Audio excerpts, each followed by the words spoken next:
Hey guys, it's Jim Bowles with Co-op Motorworks, Motorhome Rehab Ranch, Ranch Hands. Today on comments, got two good subjects today. Comment from the rims and things we did. How do you clean Alcoa rims, and do they make lug nuts a little less rusty? Man, I dig that one. All right. So first, let's get into that. Now, this is not an Alcoa rim, but this is a weld rim, but it's aluminum. It's aluminum, or aluminium, or whatever you want to call it. And there is nothing on this God's earth that will keep aluminium from getting all musty. Okay?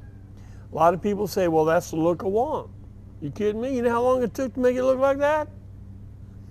And to be honest with you, that's the way most of it goes. You just keep them clean and let them dull out.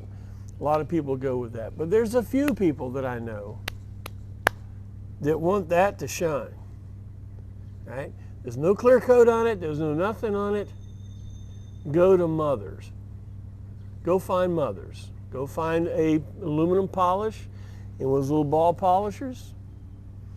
Put on a mask because you're gonna be black when you do it. There was a guy that all they did is polish aluminum rims. They went around to the rallies and did it. I know that guy had some kind of skin poisoning or something. He had this stuff all over him. But honestly, the only way to maintain a full aluminum rim is to polish it, keep it polished.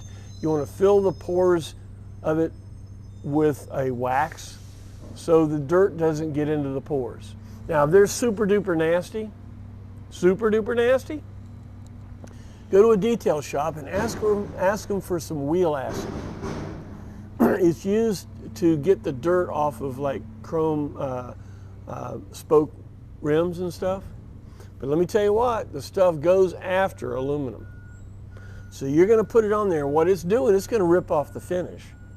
But it's going to rip out the dirt, it's going to rip all the stuff out of it. And then you get your ball polisher out and you go after it. All right? That's the best possible way. But you know, it's how far do you want to go? Right? I got a set over here for a new set of tires. I'm going to go on the road next year, guys. I think mine are going to be painted bedliner. I'm not polishing nothing. Okay?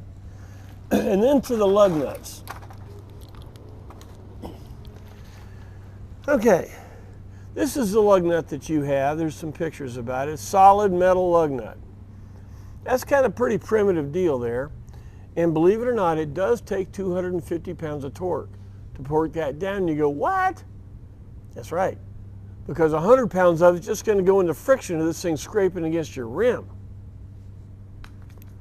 The new lug nut that they came up with when hub center rims were the thing was a lug nut with a spinner washer. It says right on it, 140 foot-pounds. Why? Because everybody's used to putting 250 on. You only need to do 140 when you don't have the friction, when you've got a washer in between. And this washer spreads it out. It's very nice, okay? So my suggestion, if you're going to run steel rims and you're going to run lug nuts, go get some of these. Jeff Serum has them. Applied has them. Go buy some new spinner 7/8 GM lug nuts with a flat face. You don't have to get them there, but they've got them. They know exactly what you want. So I would get rid of those other ones, pitch them out, and get these. Now, if you have the new ions or the lug-centric rims, this baby right here kind of looks like it came off of a Chariot or something, doesn't it?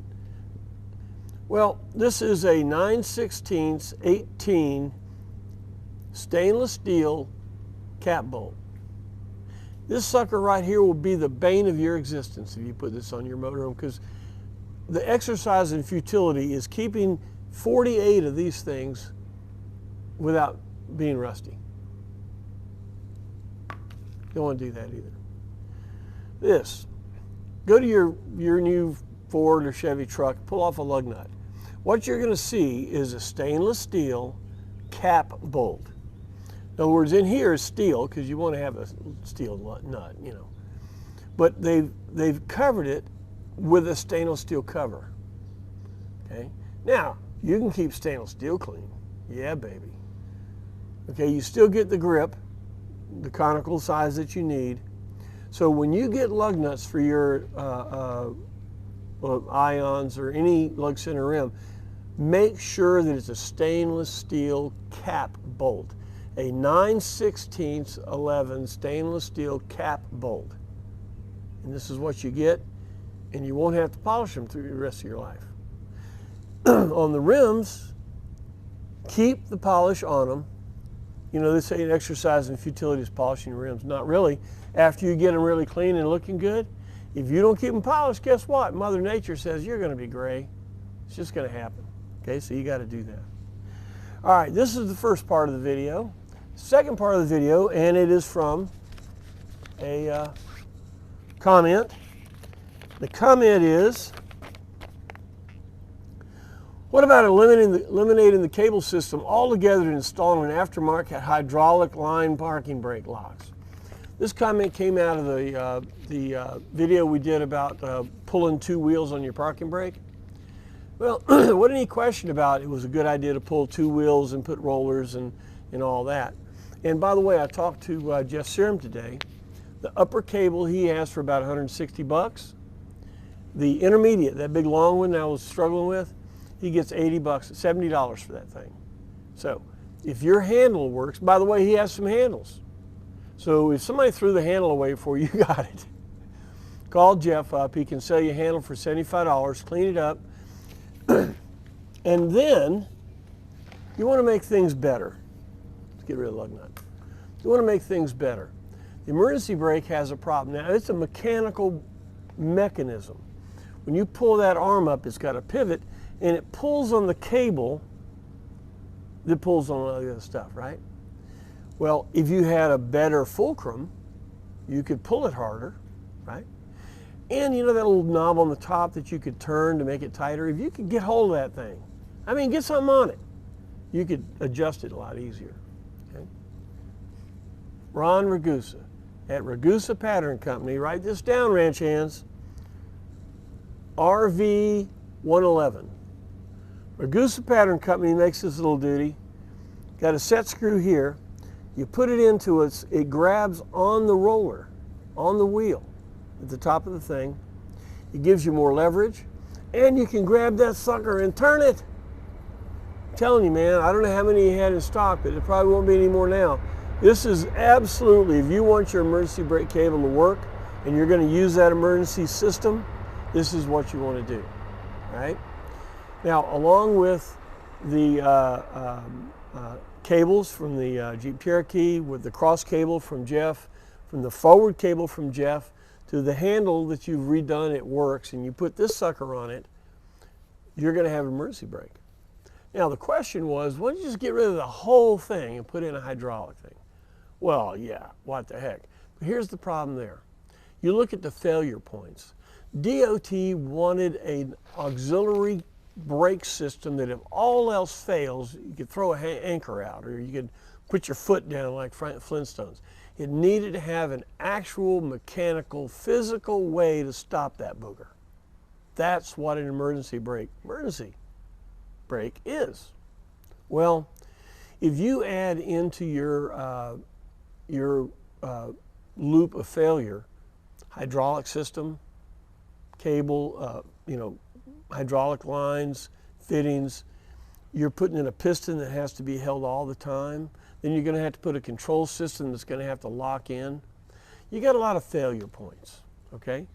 So an emergency brake needs to be, remember on the Conestoga wagons or the stagecoaches, they're going along and there's this big stick hanging out up here. There's this big stick. You know, what the heck's that? That's who's going to grab that thing and say, whoa, Nellie, that's hooked to the brakes. Big stick there, ugly son of a gun. We have a big stick down here. Make it bigger, make sure it works. Real simple, and when they say stop that mother, that's what this thing is for, okay?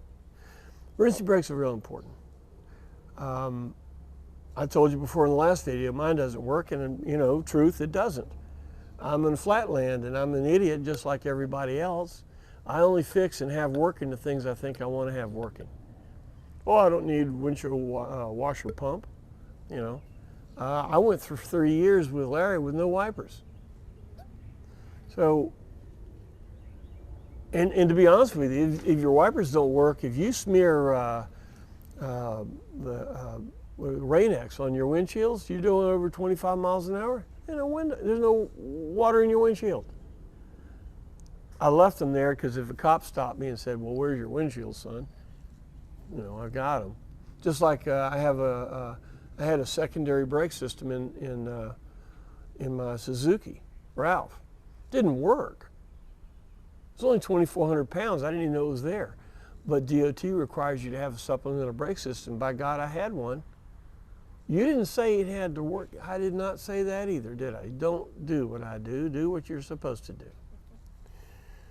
Have an emergency brake system. Have a cable-operated system that will work that one time when they say stop. Okay? All right, well, look, this whole video was from 2 questions. We're sending out thank yous for your questions now, and I really appreciate your support with this. Ask me what you need to know. Tell me what you want to know. And you'd be surprised. A lot of the people want to know that too. You know, just like a video I did a little while ago about a guy's in the middle of Australia and his gas tanks start to leak. That man needs to that ranch hand needs to know what to do, right? So that's why we're here. Our future is good because your future, you want these things. You want to talk about them. So we're all going to have a great time here, all right? Get involved. If you're on YouTube, in fact, please go to YouTube. Like, subscribe, or subscribe, like. Which one, you know, do everyone. Do them twice, do them the other way. Thank you for that support. And we're going to move on, and we're going to have some more stuff coming up. So stay tuned. Thanks for your support. Bye-bye.